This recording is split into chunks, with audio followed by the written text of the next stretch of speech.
We begin this hour with some politics. The Labour Party is currently dealing with different issues, which is trying to tear down the party structure ahead of the 2027 elections. From leadership crisis that rocked the party for about 2 years to the fallout between the party's leadership and presidential candidates of the party in 2023, and now defections of some of its members in the House of Representatives. It seems the party is going through one of its most difficult moments.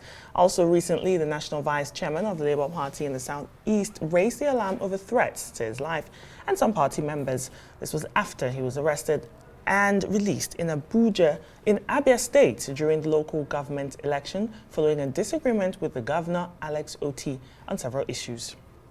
Well, let's bring in the vice chairman of Southeast for the Labour Party for this conversation. Thank you so much for joining us on the news tonight. We do appreciate your time. You were recently arrested. You had a face-off with Governor Oti of Abia State. However, I think a good place to begin will be with the gale of defection in your party. And to get your reaction, I know the party has been reacting, but I'd like to get your reaction to this development because your party members, the lawmakers that are defecting, do cite crisis within the party as the reason for their defection. So let's start from there, Mr. C.K. Igara, National Vice Chairman, Southeast Labour Party. I'm sorry, I was trying to get your name correctly. Thank you for being on the news. Thank you for having me. So how do you report to the gale of defection? Thank you for having me. Yes. I've always said this, and I'll continue to repeat it. This defection is a plus for the party. It's going to make the party stronger. We are learning, and we'll continue to learn. There are certain things we didn't get correctly done. With these defections, we have learned some few things, and we are going to make Such as? What did you learn? It wouldn't be necessary to mention them there because it is for our own advantage. Yeah, but how do you lose numbers? Because when it comes to election and voting, it's all about numbers. Numbers do matter. So if you're losing numbers in the few that you have representing constituents in the National Assembly for the very first time, how does losing those numbers turn to a plus for you? Doesn't make much sense. Let me tell you, you were not there when we elected them. No, I wasn't. You were not there in the process of selecting them. No, I wasn't. Even if we had selected them by mistake, it is still there for the party to correct it.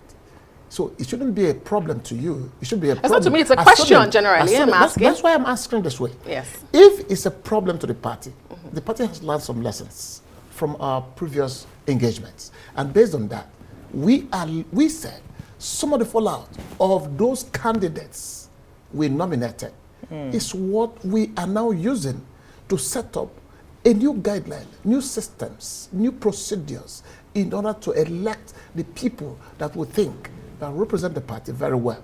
Mind you, if you get to a place like Ghana, go to a place like America, you will see some people, whether they lose elections or not, they remain there. Now you cited crisis of the party. Do we have any crisis? I'm not the one citing. It's your lawmakers that are citing. So Mr.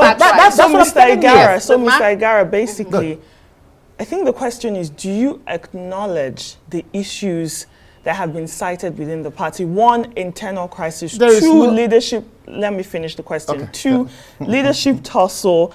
And also, there are critics. I think the Deputy Minority Whip says, look, these defections show a lack of ideology and weakened representation. How do you respond to that the Labour Party is losing its ideological core? You made two profound statements. You say crisis and leadership tussle. Who and who are tussling? You are in the position to tell us. That's what I'm telling you. Okay. There is no crisis within the party. Okay. Because a competent court, we conducted our own convention. And some people said it was not properly done. People who were saying this thing don't go through what the constitution of the party states. If they had gone through it, they wouldn't make such public utterances. So now we follow the due process to get it done. And court upheld what we did. And so what we did is right. That Abure is the national chairman of the Labour Party. And they mandated INEC to give him such recognition. And that has been done. So now, after this, do you have any other crisis? Do you have any other So problem? why do you think there's this defection happening? If the reasons they cite you don't agree, what do you think is the reason? Personal interests. 2027, fear. Fear of what? That the Labour Party is not No, capable? not Labour Party. Okay. Fear. Of course, some of them cited what happened in the last Edo election and the last Ondo election. It is because of what happened that they are so afraid. Some of them are also looking at appointments.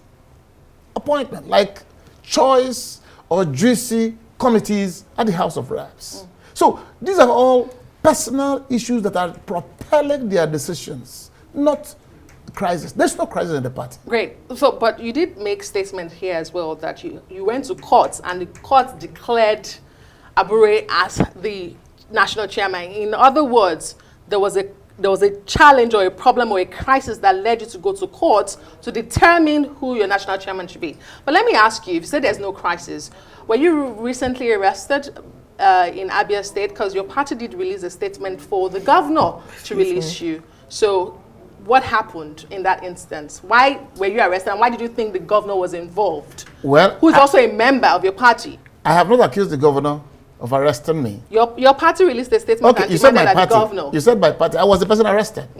You said my party. So why were you arrested? Let me tell you what happened. There was a young man who we appointed when I was promoted to the national vice chairman.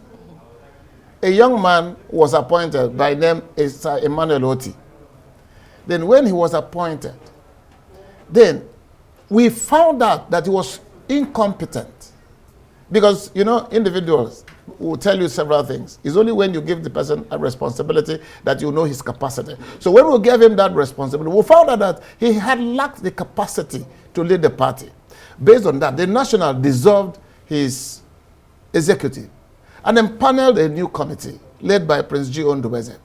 After that, then when I told them that there are precedents, you cannot come into a house. You also cannot appoint people if you are conducting a local government elections.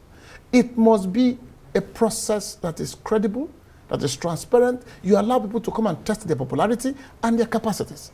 You cannot come and tell me, you go to a local government, you say, I want only one person. I want this. I want this. I said, no, it's not done. It has never been done anywhere. We are not here to appoint. So based on that, they accused me of impersonating and extorting. So that's why I challenged them and said, who am I impersonating? Okay. Who have I extorted from? Great. You say your party has no crisis. However, this lawmakers have cited crisis as the reason for the defection. Yesterday, on that same seat you are, we had Alhaji Buba Galadima of the NNPP. He was here to react to some developing national issues, and particularly the role of opposition parties in the build-up to the 2027 elections, with the comments that have been made by the Secretary to the Government of the Federation, Senator George Akume, about the North, waiting till 2031. However, I want you to respond to something he said. He said there has been a destabilizing force in all opposition parties. He was, in fact, pointed to say that the APC has been offering 10 billion naira to all opposition parties to destabilize them.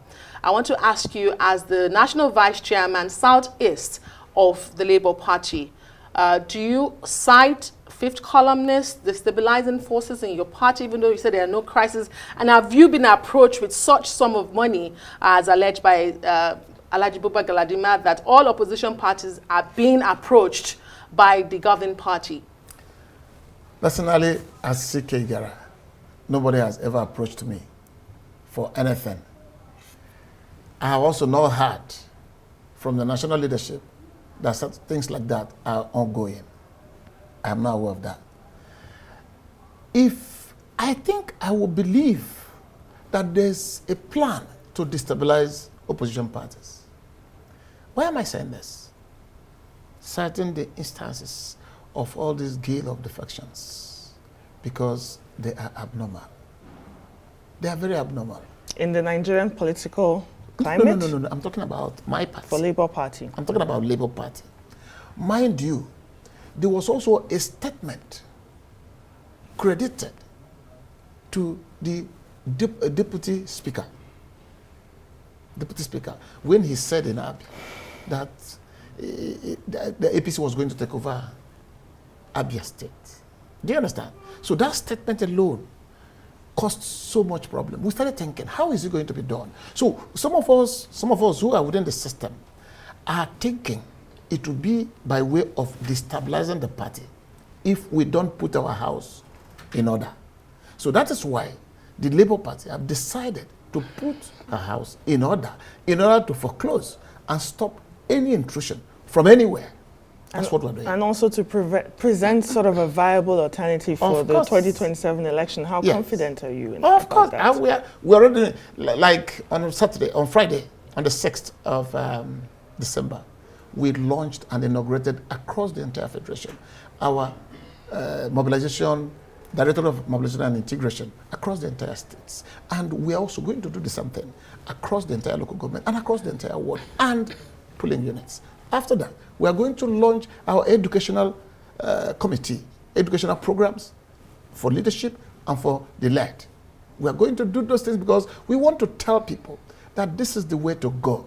This is the program the party is bringing to Nigeria in order to make sure that the new Nigeria we're talking about is very possible.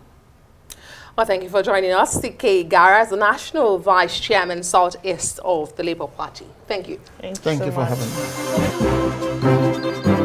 me.